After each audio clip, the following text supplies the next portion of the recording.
Hello दोस्तों, कैसे हैं आप सभी लोग। आई होप कि आप सभी लोग अच्छे होंगे। आज की वीडियो में दोस्तों हम बात करने वाले हैं बहुत ही अहम टॉपिक यानी कि विजयनगर साम्राज्य के अंत का। यानी कि विजयनगर साम्राज्य जो था, इतना विशालकाय साम्राज्य था, उसका क्यों अंत हुआ, उसके पीछे क्या कारण रहे थे, उन्हीं कारणों को आज हम जानेंगे।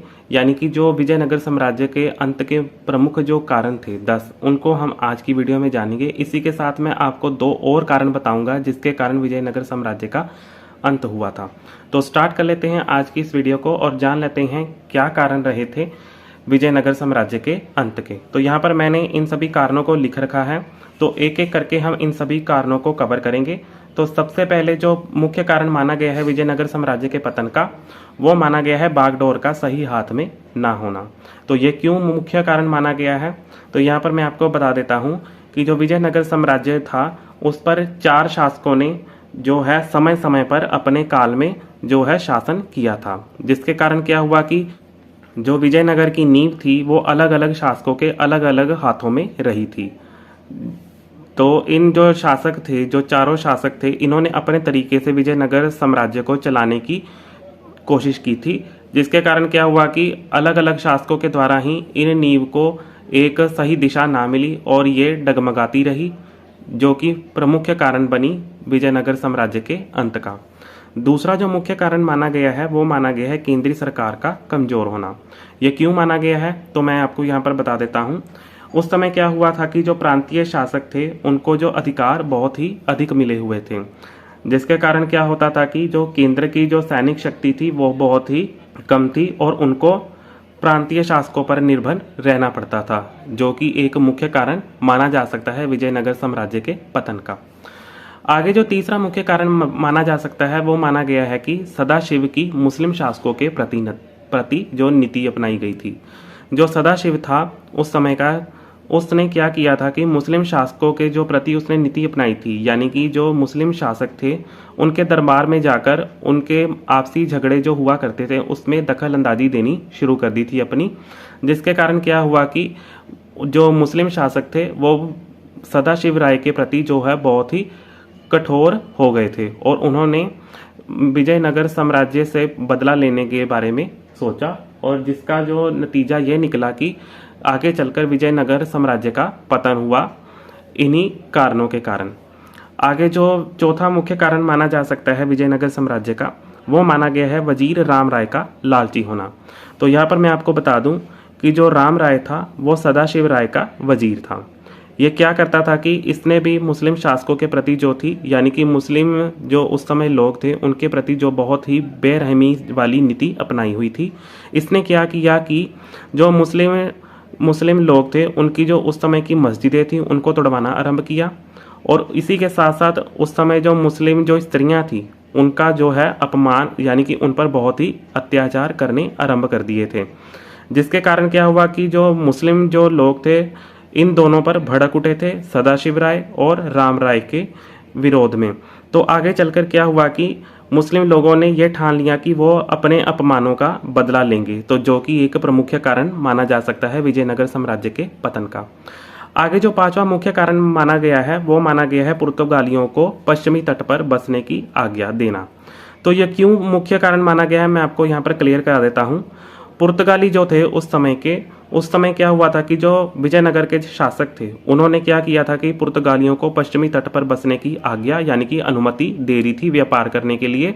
इन्होंने क्या किया आगे चलकर कि ये कुछ समय तक पश्चिमी तट पर रहे। इसके बाद क्या करना शुरू किया इन्होंने कि जो विजयनगर जो दरबार था उसमें अपनी दखल अंदाजी देनी शुरू कर दी। जैसे कि यहाँ पर मैंने आपको बताया था सदाशिव राय और राम राय ने जैसे मुस्लिम शासकों के प्रति नीति अपनाई थी, यही नीति इन पुर्तगालियों ने जो विजयनगर शासक थे उनके प्रति अपनानी शुरू कर दी, जिसके कारण क्या हुआ कि पुर्तगालियों ने विजयनगर साम्राज्य का जो जड़ें थी उनको खोखला करना आरंभ कर दिया था, जो कि एक मुख्य कारण बना था विजयनगर साम्राज्य के अंत का।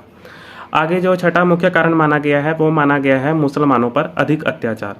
तो जैसे मैंने आपको ऊपर में समझाया था कि जो सदाशिव राय थे जो और उनके जो वजीर थे राम राय, जो विजयनगर साम्राज्य से संबंधित थे, उन्होंने क्या किया था कि मुसलमान जो उस समय, जैसे कि मैंने आपको बताया था, मुस्लिम औरतों और उनकी जो मस्जिदें थी, धार्मिक जो मस्जिदें थी, उनको तोड़वाना आरंभ किया उन पर अत्याचार किए और उनको बहुत ही यातनाएं देनी शुरू की, जिसके कारण क्या हुआ कि मुस्लिम जो लोग थे अब विजयनगर साम्राज्य का अंत चाहते थे और यही कारण बना था कि विजयनगर साम्राज्य का अंत हुआ था।